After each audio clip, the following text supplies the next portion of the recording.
Welcome to the Game Changers Podcast, bringing you insights and influencers from the wide world of sports, business, and personal development. Here's your host, former professional athlete, author, speaker, and game changer himself, Rennie Curran. It's time to get your head in the game.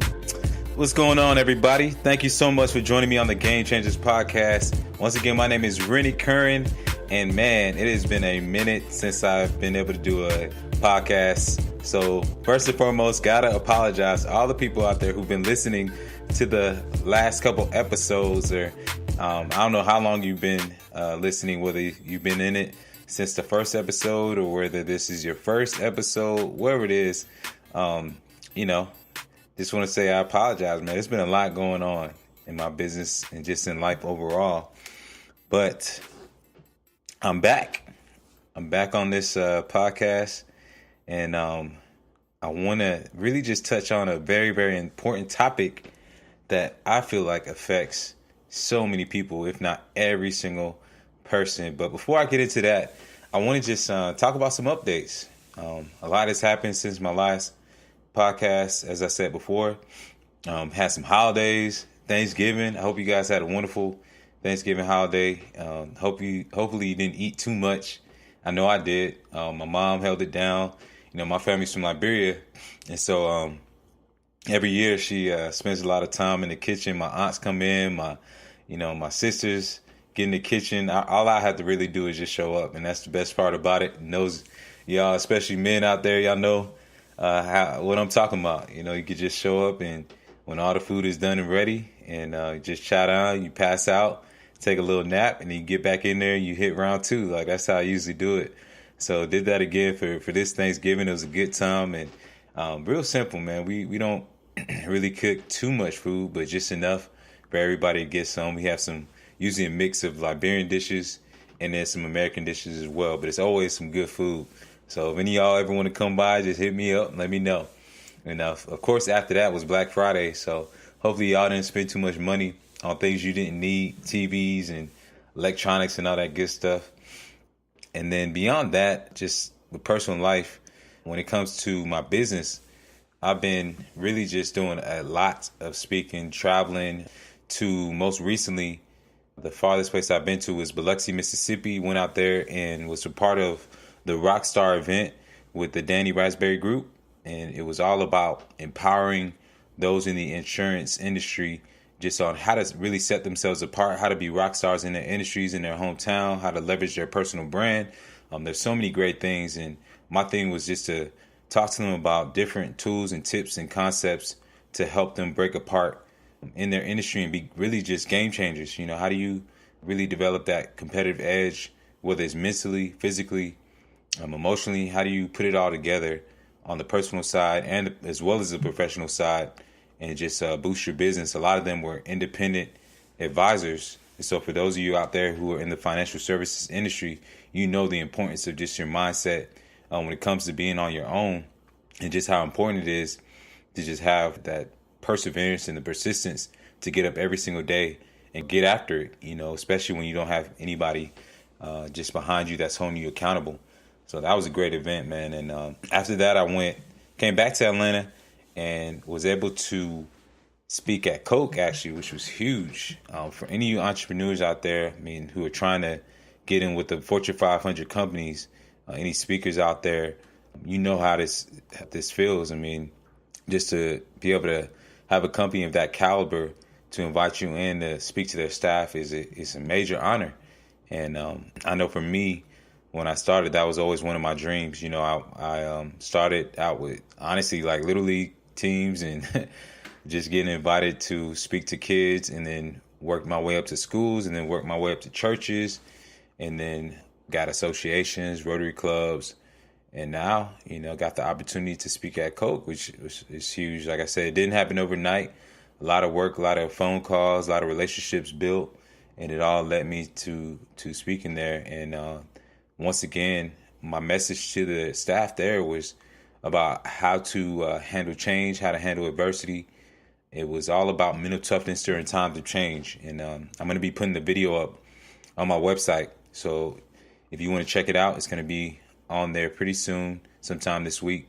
And then last but not least, I wrapped it up for that same week at my alma mater, the University of Georgia, speaking to students who are in the Terry College of Business, the school that I graduated from within Georgia, getting my business degree. And so that was an honor to just go in and speak on personal sales and personal branding. That was more, of course, on the business side. So really just talking about how I went from athlete to entrepreneur, and then also, just some tools and skills and techniques to help them as they move forward into the real world. Because a lot of them were juniors and seniors who have done internships, but they haven't necessarily gotten that big boy job yet or really become full-time entrepreneurs outside of being a student. So spent a lot of time talking to them about my journey and just, gave them some tools, like I said, to help them on their journey. Beyond that, man, the next thing I got to talk about is just Georgia football, because y'all know I am a former Bulldog, played from 07 to 09. And this past weekend was one of the toughest. Once again, deja vu from last year. We played Bama and killing them for most of the game. I mean, for about 3 quarters. And then whatever happened, we made just enough mistakes, gave them just enough room to get back in the game and to ultimately beat us, which is crazy. But, I think about when you playing a team like that, that's a machine, a team that has lots of talent, a team that has a mentality, a team that's been there before and won the big games. When you get a leg up on them, when you're up 2 touchdowns on them, like, you got to seal the deal. Like, you got to go for the throat, as they would say. And we didn't do that. I think a lot of it is in part of the fact that we are very young. And then there were some coaching mistakes. I feel like there was a big 4th down where we ended up actually faking the punt instead of just punting it off and setting them up to have to drive the entire field. That really, things like that, killed us. And what's crazy is we didn't even have any turnovers. Usually, if you win the turnover margin, like, that's the strongest stat in the game. Like, you're gonna win the game if you just, win that turnover margin. But at the same time, we won the turnover margin, but we didn't turn that into points all the time. And then we had like a missed field goal, like all those little things add up, and along with the penalties and whatnot. But overall, man, I can't complain about Georgia at all. Like, they've made some amazing strides. Lost a lot of seniors last year who went to the NFL, and they were able to bounce back, have a great season. And so, from my understanding, we're going to be playing Texas in the Sugar Bowl, in New Orleans. So should be another exciting game and a way for us to wrap up just this entire season, which has been great overall. I mean, 2 losses, you can't really ask for much more, especially playing in the SEC, where it's like every week is any given Saturday. Like, you could literally lose to the worst team in the SEC if you take that week off. So, a little bit about my Bulldogs. So just getting into the topic for today, I want to start out with a quote. The quote that I came across, and I didn't get the name of the guy who said it, but it's pretty powerful. Quote goes like this: anyone can give up. It's the easiest thing in the world to do, but to hold it together when everyone would expect you to fall apart, that's true strength. I say it again. Anyone can give up. It's the easiest thing in the world to do, but to hold it together when everyone would expect you to fall apart, that's true strength. Man, that quote really, really spoke to me when I read it, because it's so true. I mean, so many people this day and age have given up, have thrown in the towel, have made excuses, have said, man, I'm too old now. Man, this mistake I made a long time ago, like, I can't overcome it, or, there's no point in continuing to push on. And they just throw in the towel. They just give up, even though they still have those skills. They still have the desire and the passion in their heart. A lot of people have given up on life. And I thought about this topic just for so many reasons. And the topic that I have for today is overcoming the dark times. Overcoming the dark times. I mean, can you think about those times in your life, and it may even be right now, where your life just seemed to be falling apart?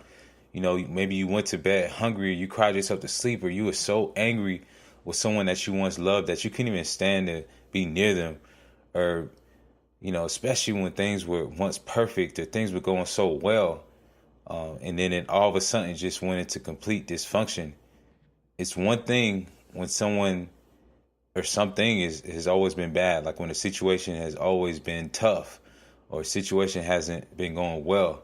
But the worst part is when a situation that once seemed perfect and everything was great and everything was sweet completely just crumbles, and like you don't even understand how you went from one situation to just another that was so bad, and you just sitting there confused, like what just happened? Like life just pulls that rug up from under you, and you just feel like lost. I thought about this topic because I know like the time that we're in right now, like we're in the holidays, like things are supposed to be happy-go-lucky. Everybody's getting into holiday mode and getting ready to check out for the new year. And, it's like the song says, the most wonderful time of the year. And not like that, but it's the most wonderful time of the year, right? It's supposed to be like that. It's supposed to be happy. Everything's supposed to be perfect. You're supposed to be getting those gifts ready. A lot of smiles, a lot of family time, a lot of food, a lot of joy. And for a lot of people, like it's not the most wonderful time of the year. For some, it's the toughest time of the year. For many people, some are struggling financially. Some of them, a lot of people out there, this is the time where they have to face the fact that their loved ones aren't going to be there with them. And for a lot of people, like they're just kind of limping into the next year. They're just in survival mode. They're not, looking forward to the holidays. They're not looking forward to anything but just a new year so they could just wipe the slate clean, so they could just forget about this year and pretend like it never even happened. Like that's how bad things are for some people out there. And I feel for you all. If you're listening right now, I feel for you.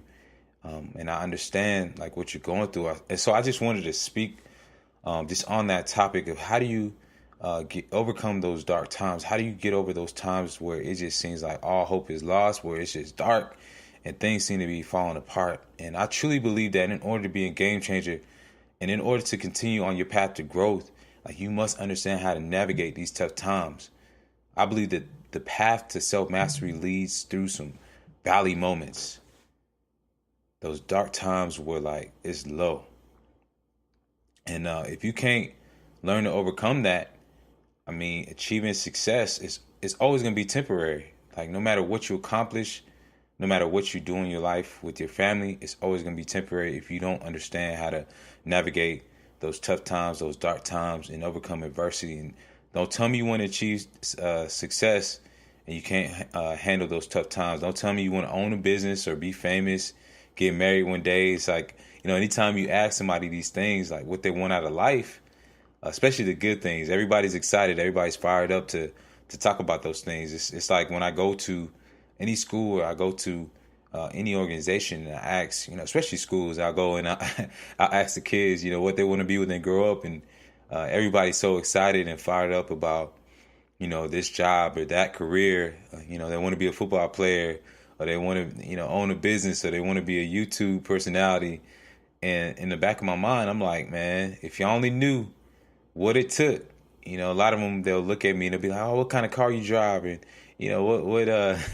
what star players you know? And I'm just like, man, like all you guys see is the surface. All you guys see is the finished product. But if you knew how many tough times, like how many hours upon hours in the weight room it took, like how many times, I had to face that pain or face that time where I had to be away from my family and be away from my daughter, and had to get on that field and perform regardless of how I was feeling. Like, trust me, like many of you all would not want to have anything to do with my life and my path that I took.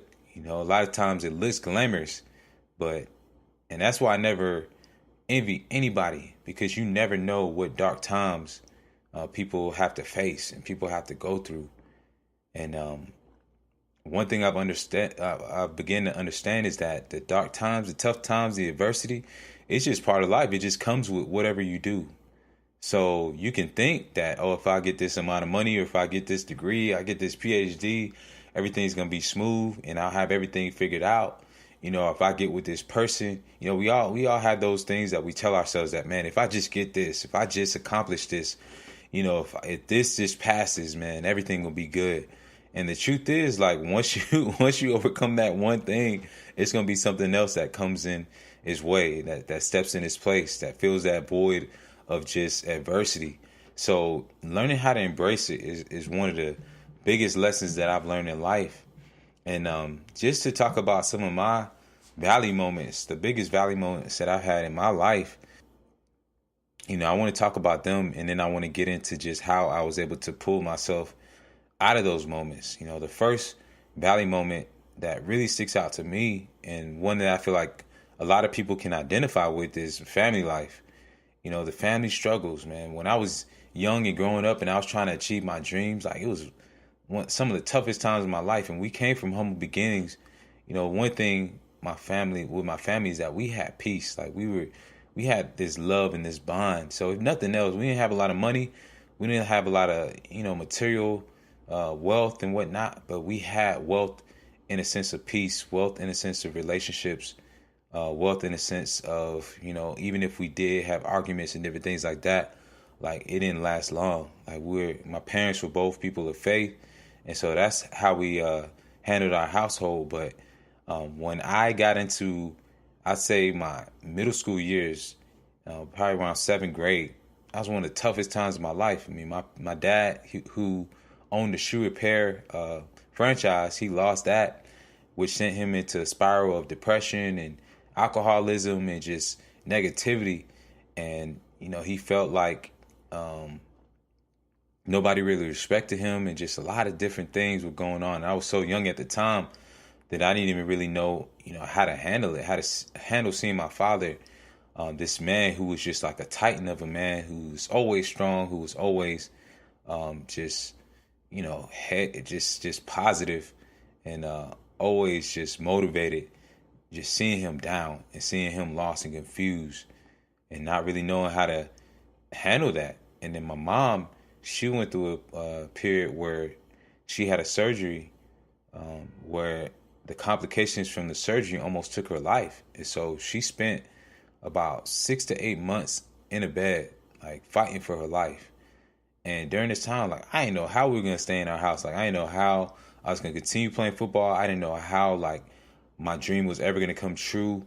I had my dream from 10 years old of playing at the University of Georgia. But at this moment, I'm just, like, trying to survive. Like, I'm just trying to stay warm during the winter times. Just like, I mean, we went back to the prehistoric age. Like, we couldn't afford electricity. We couldn't afford the garbage bill. Like, we got wood that we put in the chimney to heat up the place, along with our oven we're using for a heater, and we're warming up. We're putting the what you would call it, like a pot full of water in the oven, and then we're putting it in a bucket and mixing it with cold water so that we can take showers. Like, and this is in the suburbs. Like, just imagine, and I go to school and I see a lot of my friends and they're privileged, and I can't go and tell them what's going on with me. Like, I just have to, I just gotta survive, man.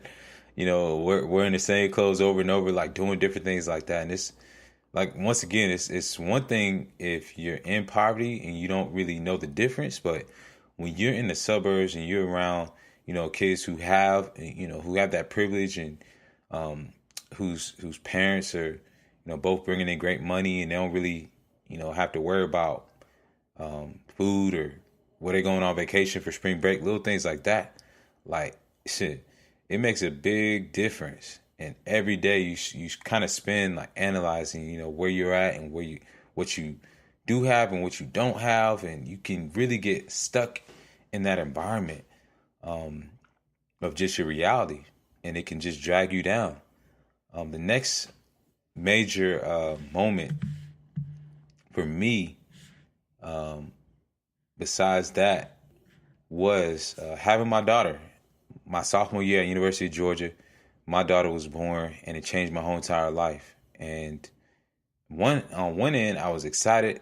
I was 20. I was not even 21. I was 20 years old, and I was excited because her mom's my high school sweetheart, and so I told myself that, hey, we're gonna be good. I I was optimistic. I was like, hey, God got us. We're gonna be all right. We're gonna make it through this. But in the back of my mind, I'm like, man, dang, I'm not even 21 years old yet. Like, how am I gonna make it through this time? Like, what am I gonna tell my parents? Like, and even though like football is going great at University of Georgia, like my parents, when I took that helmet off, when I took that jersey off, like my parents were struggling. Everything back home was still in disarray. Like my mom's paying all the bills, my dad's still trying to figure things out. This is 6, 7 years later. I'm at University of Georgia, and so I'm just faced with that situation once again, where like things are dark, things are down. Like I don't really know how I'm gonna make it, and that was another one of those valley moments. The last valley moment for me was getting cut after my second year in the NFL. And that was one of those moments where I was just, once again, like, it's dark. I don't know how I'm going to overcome it. I'm back home at my parents' house where everything started. People are asking me, oh, Rennie, what are you going to do now? This is after I've accomplished my dream of playing at University of Georgia, becoming an All-American, getting drafted. I had the money and was able to help my family and was able to get the dream car. Like, and now I'm in another valley moment. And that's what I was trying to say earlier, that even after you accomplish those things, even after you get to that place where you want to get in life, it does not make you exempt from those dark times. It does not make you exempt from adversity. Like, it's still going to come. And I tell people all the time, like, life is not like the movies. In the movies, when, that the adversity or the major problem is solved, like, what do you see the characters do? Like, they ride off into the sunset and the end credits roll, right? Everything looks perfect. Everything's sweet. You leave the movie theater feeling good. And a lot of times we have the tendency to think life is going to be like that, like in the real world. And it's not. Like, even after a big major problem is resolved, like, you just, got another one that's coming right around the corner. So it's just like part of it. And so for me, in that moment, I got cut and I'm back home, like I said, and I'm just faced with this major wall that I don't know how I'm going to overcome. And I'm a free agent and I have to continue training week in and week out and just waiting for an opportunity to come. And I don't know if it's ever going to come. I don't know if I'm ever going to play football again. And, all my friends who I were teammates with are still playing, and I'm watching the game Sunday after Sunday and just wishing and hoping that somebody would just pick up the phone and give me a call. And it was one of the toughest times of my life. It's usually when a lot of guys throw in the towel. It's when they give up. It's when they decide, oh, I ain't even chasing this no more. Like, I'm going to just go get a regular job. They stop working out. They stop chasing their dream. And it's tough, like, just psychologically, just as a man, even having those moments where, people ask you, because people going to ask. When you're walking into the grocery store, somebody recognizes you who's a Georgia fan. They're like, oh, Rennie Kern. Oh, man, what are you doing now? And, like, you don't have an answer. You don't know what to say. You're a free agent. And you're lost. And that was, even that little small moments, like, was so tough to just learn how to navigate. And so, yeah, just to recap, I had my family life situation, having my daughter, becoming a father at a young age, then getting cut. Those three things. How did I navigate this? And for some of you all, it may not be family life. It may not be, having a child at a young age. It may not be losing your job. But it may be a sickness, it may be a relationship that just ended, it may be, you started a business and you had that running and the sales aren't doing as well. I mean, I'm sure as you're listening, you could think of some type of dark time that you may have gone through in the past or that you're getting ready to go through in the future. So how do you get through these dark times? The first tip I have, and the first one that aligns with my family life, which is having a vision. And I talk about this a lot whenever I go out and speak, but having a vision that's bigger than yourself, that's bigger than your current circumstance, that's bigger than, when you go home and you look around and everything is in complete disarray, is everything. If you can, and I remember doing this like as a child. I remember like times where like we couldn't afford something, and so I would take a magazine, and I didn't even I didn't even realize I was doing like the vision board or whatever, but basically I would take a magazine and I would cut out whatever it is that I wanted or whatever it is that I hoped for, a car or whatever it is, a house, the football. Like, I would cut those things out and I would pretend like I already had it. Just those little simple acts of having a vision that was just so powerful that I truly believe. And I'm sure you can remember when you were a child and you did things like that, like where you just were playing with a toy, but in your mind, like you were really that character, or you were really in a whole different world. I mean, if you can learn how to do that consistently, visualization is so powerful. And think about it as your mind. I always say your mind is like a muscle. So if you can repeatedly just visualize success or visualize yourself outside of what your current circumstance is, I'm telling you, your mind will go on autopilot. Like your body will also go on autopilot. So your psychology, your physiology, your whole entire makeup will start to gear towards you turning that vision into reality. So having a vision, having something that you can just really think about, and not just having a vision, but just really being detailed with it. So for me, it was envisioning myself being at University of Georgia, being in the NFL, like being the things that I was able to do for my family, the things that I was able to do for my mom, like being able to help them with the bills, like being able to help my church, visualizing just my mom and my sisters on draft day, visualizing like being able to hand my mom a check, or doing things for my church, or doing things for my community, going back, speaking to the kids and inspiring them, like visualizing all those things. Like I did that 10 years before it actually happened. I was already imagining it in my mind as I was sitting there in the middle of those tough times, in the middle of those times where like it seemed like nothing else good could happen. That's the mindset that I took on. And so when I did that, man, it just put me in a whole different mode. Like I knew that it was only a matter of time. So that's the first one, is vision. The second one was extreme focus on maximizing opportunities. And that came when I had my daughter. Like I remember it like it was yesterday, holding her in my hands. We're in the hospital. I'm not going to tell you the whole entire story, but basically we had just played South Carolina. We went to a funeral for my aunt who had passed away from cancer. And literally like right after that funeral, got a phone call from my daughter's mother that she was going into labor. And so we rushed from South Carolina all the way to Athens. My daughter was born. And my whole entire life changed. All of a sudden, it wasn't about me anymore. All of a sudden, it was about, how am I going to maximize this opportunity? It was about how am I going to push through and overcome this adversity? And it was about the fact that, like, I had no choice now. Like, it gave me, like, an ultimatum. I told myself, like, okay, I mean, I just got to make it now. Like, it's just nothing else possible. Like, there's no other option. And so I developed just this extreme focus on maximizing the opportunity at hand. What opportunity I had? Football was my opportunity to maximize. And so I went ham, like on the field. I was trying to hit every single person, every single thing moving. Like now it wasn't, like I said, just about me. It was about somebody taking food off the table for my daughter to eat. And once I thought about it like that, man, I was just like, man, everybody getting in body bags. And so I was just hitting to kill, like literally, because I wanted to take care of my daughter that bad. I wanted to take care of my family that bad. I wanted to stop struggling that bad.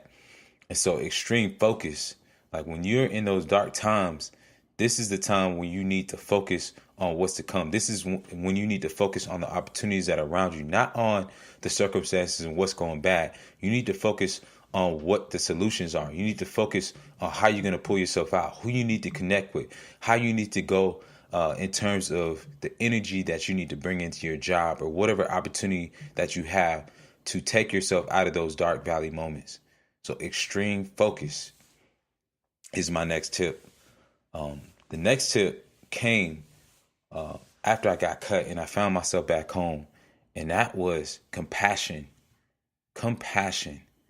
Having the ability to have compassion when you're in those dark times, to think about others, to flip the script and think about how can I impact somebody else by what I'm going through right now. Man, I'm telling you, if you can develop this skill set to turn your adversity into an opportunity to be a blessing to somebody else, there's nothing that you won't be able to overcome. There's nothing that will stop you from moving forward when you face those dark valley moments. And for me, my compassion came in the form of when I got cut and I was back home, I thought about how many other people are going to be in the same situation. How many other people are going to get cut from their job? How many other people are going to hear no? How many other people are going to get into the real world if they're students and they're going to face that rejection? They're going to face that interview where, somebody doesn't like them and says, nah, I'm sorry, you don't have a job here. And they have to go back to their parents' house and they have to live there with their parents for 2 and 3 years. How many people are going to be in that situation like I was?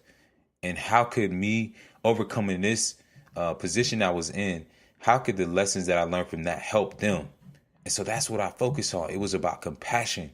And that's what led me to writing my first book. That's what led me on the path of becoming a speaker and becoming an author and doing all the things that I'm doing now, building Game Changer Coaching. It's all about compassion. Anytime you have an entrepreneur or somebody who's doing something that's led by compassion, that's fueled by compassion, I'm telling you, they are always successful. If you have somebody that's an entrepreneur or anybody who's doing a cause that's fueled by greed or fueled by their need to feel validated or whatever it is, that's not going to last long. Compassion is one of the most powerful sources that you can have to overcome adversity and overcome dark times. And that's what continues to fuel me to this day is compassion. Every day that I wake up, I'm thinking about how can I impact somebody? Who needs to hear my voice? Who needs to see me? When I go into the school, I'm thinking about, okay, where are these kids? What could these kids possibly be at right now? Are some of them struggling with their parents? Or some of them struggling with self-doubt? Or some of them struggling with just not having a vision, not having a direction, not making good decisions? What can I say today that can impact them, that can change their life, that can help take them to the next level? It's all about compassion. If you start living your life from that position, I'm telling you, it will change your quality of life. And people will feel it. People will feel that energy when you walk into a room, whether it's in the boardroom, whether it's in the school, whether it's on, whatever job you might have. If you have compassion, if it's bigger than you, if what you're doing is bigger than you, it will show. And it will also show in the results because people will respond to it because people will know your intentions. You can't hide your intentions and what's inside your heart. The last and final tip, and this isn't in line with those 3 examples that I gave you of those valley moments that I had, but surround yourself with those who have been through it, those good people, those people who have your best intentions, and also people who have been through exactly what you've been through. That is crucial to making it through those dark valley moments. It's one thing if you are consulting or talking with somebody who, loves you, who cares about you, but they ain't never been through what you've been through. You're going to get different advice from them. You're going to get something that's usually led by sympathy, something where they're feeling sorry for you, something where they're usually saying, oh, you just need to go do this. You need to go do that. Something that you're going to get advice that's typically insensitive to your circumstances and what you're going through. Because like I said, they don't know what you're going through. And it's one thing to have sympathy. It's another thing to have empathy. When you go through certain things, you have a shared experience with somebody, you have empathy because you know what it feels like. You're able to put yourself in somebody else's shoes. And so that's why I suggest that finding somebody and surrounding yourself with those, and that requires vulnerability. So you have to not only find those people, but you also have to be vulnerable enough to share with them what you're going through. And that's why it's so important that you find somebody who has gone through what you're going through. Because when you are vulnerable with them, they're not going to judge you. They're not going to look at you cross-eyed. They're not going to, say, oh, you just need to get over yourself. Or you just need to pick yourself up. No, they'll be able to give you sound advice to move forward. And that was so true for me. Once again, as I was a free agent, as I was having my daughter, I had to find people, who went through those same exact experiences and talk to them and be real with them. Like, hey, how do I move, through this situation? Like, even when I had my daughter, one of the guys who I talked to was Thomas Davis, who plays for the Carolina Panthers. And he had the same experience as me. He had a son when he was at University of Georgia. So we bonded, like we became brothers during that time. And he really, really helped me out and just giving me advice. Like, if nothing else, he just said, Rennie, you're going to make it through this time. Like, you're going to be good. And that was like all I needed. And being able to see him and the success that he had, knowing that he was in the exact same position that I was, just made it that much more clear. It gave me that much more hope. It gave me that much more faith that I was going to make it through as well. So those are my 4 tips, man. having a vision when you're going through those dark valley moments. Seeing yourself outside of your current circumstance. 1, vision. 2, having extreme focus on maximizing the opportunities. Don't focus on what you don't have. Do not focus on what you don't have and the problems and just the dysfunction. Don't focus on those things. You can't change it. You have to focus on the solutions. You have to focus on how you're going to pick yourself up. Next thing, compassion. Seeing your problems, seeing your adversity is bigger than just you. Thinking about that person who you can impact, if you surpass that adversity or surpass, whatever challenges that you might face. And you might not see them right away. It might be 10 years down the line, 15 years down the line where you come across somebody who's going through that same challenge that you're going through. So compassion. And then last but not least, surrounding yourself with those who have been through that same adversity. It's those people who have your best interests as well, who love you, who care about you, being vulnerable towards them, letting them know the truth about the matter of what's going on, and you'll be good. So guys, with that being said, man, feel free to also share with me how you've been able to overcome your tough times and adversity in your life. I would love to hear from you. If you have any other ideas, let me know. If you have any ideas on the next show, shoot me, email, DM me, whatever it is, whatever you want to do. I'm on social media. Y'all know where to find me. And if you don't, my website is renniecurran.com. That's RennieCurran.com.